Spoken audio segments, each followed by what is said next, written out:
Bumili nga kami ng pilipit na suso at lulutuin nga natin dito nga sa atin. At araw nga ng linggo, kaya naman syempre magsisimba nga tayo. At eto nga kinagabihan nga mga mare, nasikaso muna nga namin ng bumili. Mas nauna nyo pa nga napanood na luto yung laing natin kaysa nga bumili. At eto nga tuwang-tuwa ako nung nakita ko may pilipit nga dito, kaya sabi ko bibili nga ako ng 2 kilo. Bale nasa 70 nga per kilo nun mga mare. Dahil alam nyo naman nagsisimula nga ulit tayo, kaya naman bumili muna nga kami ng gulay. At eto nga nakakita pa nga ako ng mga pangsahog dito, kaya bumili rin ako. Sa totoo lang hindi dapat ako sasama, kaya lang etong si Ran kinukulit ako, gusto isama ako. Kung sa bagay kasi nung hindi nga ako buntis, lagi kami magkasama. Dito lang talaga nung nabuntis nga ako na hindi na ako pala sama kung saan pupunta si Ran. Pero ngayon na pwede na nga ako, kaya ayan si Ran, niyayaya ako saan saan. Kaya sumama na rin ako at sumama na nga rin si Kulot. Bumili na nga rin ako mga maring pang 1 linggo nga nating gulay. Kaysa nga pabili-bili pa nga maya sa tindahan ay bumili na nga tayo ng maramihan. Biro nga namin dyan si Kuya Noli ni Ran. Ewan ko lang, di ko na maalala kung ano sinasabi namin. At eto nga, araw ng linggo to mga mare, magsisimba nga tayo. At eto nga si Baby Gail nga natin.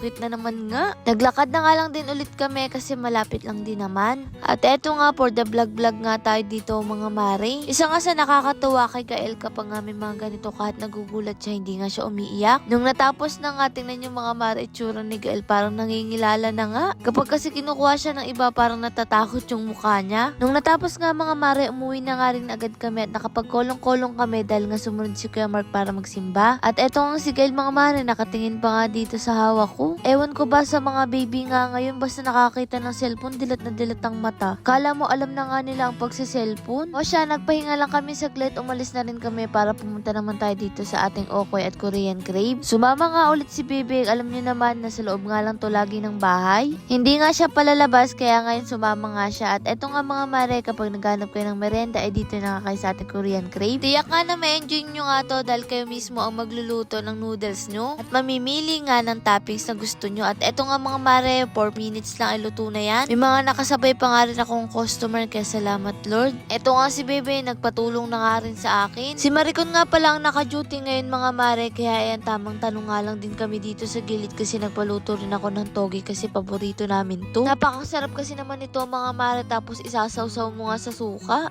Pagkagat mo nga mga mare ay talagang napakalutong. Sa magtatanong ko saan nga to mga mare, dito lang to sa Centro Mall Malolos, dito nga sa 2nd floor. Habang kumakain nga kami, nakilala nga kami nila ate at lagi nga daw silang nanonood. Maraming salamat po. Sakto naman nga mga mare na nandito nga sila Ran at may dumating nga mga orders. At eto nga si Kuya, nanonood nga din daw sa atin. Maraming salamat Kuya sa panonood nyo. Eto naman nga ang kaganapan nga natin dito sa Kubo. Dahil sa dami natin ginagawa, hindi na nga kami nakapunta nga dito ngayong araw. Kaya etong sila Kuya Tolits na lang at Kuya Richard ang magluluto nga ng pilipit na suso. Pero excited ko pa naman nga mga maring lutuin to, kaya lang ayun nga marami tayong ginagawa kaya hindi ako nakapagluto. Si tate naman nga habang abala sila Kuya Richard, nagtatanim na nga rin dito ng sili. Nako, tiyak makakapag Bicol Express tayo sa dami nating sili mga mare. At eto nga si Kuya Richard, kinudkud na nga rin etong niyog. Ganito nga magluto si Kuya Richard, ako kasi ginigisa ko nga siya. Sa bagay kasi iba-iba talaga tayo ng paraan nga ng pagluluto. Miss rin talaga namin si Kuya Richard nung nandito nga siya mga mare. Pero tulad nga ng sabi ko, si Kuya Richard ay may sarili siyang buhay. Gustuin man na namin lagi siyang kasama, kaya lang syempre meron nga siya mga gustong puntahan. Kaya kontento na rin kami na nakakapasyal-pasyal nga siya dito. Nung nawala nga talaga si Kuya Richard, marami rin talaga nagtatanong kung nasaan siya. Kaya buti na nga lang bumalik nga ulit si Kuya Richard. Kala sasama rin daw pala siya sa pag-uwi nga sa Bicol. Nung kumulan na pala mga mare, itong gata nilagay na nga rin ni Kuya Richard itong mga suso. O siya, sino ang paborito ang suso dyan? Pero kasi kami mga mare, mas madalas kasing kinakain namin kohol. Bilang na bilang lang sa daliri, nakakain kami ng suso. Si Kuya Tolis naman ang nag-asikaso nga mga mare ng papaya. Di mas masarap yun may papaya. Sabi nga nila tatay, mas masarap daw kahapon sana yung laing ko, sinahog ko daw yung suso. Kaya lang ayun nga, nakalimutan ko nga din mga mare. Pero buti na nga lang may papaya nga silang nakuha, kaya sakto lang din naman to. Bali silang 4 nga lang ang kumain nga dito kasi sila mama nandito nga rin sa kubo natin. Katapos naman nga namin mga mare dun sa negosyo natin, pumunta naman kami dito kala Ate Marlene. Bali nagpapasundo rin pala si Agatha, sabi nga ni Kulot, kaya naman susunduin na nga rin namin. Ay total, nandito na rin naman kami para isang puntahan na nga lang. Dahil nga bakasyon na nga rin ng mga bata, kaya saktong-sakto na rin yung punta namin. Madalas nga rin tanongin kung nasan nga yung mga bata, hindi nga kasi siya nila nakakapunta dahil nga may pasok sila. Pero ngayong ang bakasyon, ayan, sasama nga ulit si Agatha sa atin. Pagka Pagka-uwi nga namin mga mare, natikman nga rin namin itong suso. Lord, maraming salamat sa lahat ng blessing at syempre sa inyong mga mare. Paano ba yun? Bukas na lang ulit.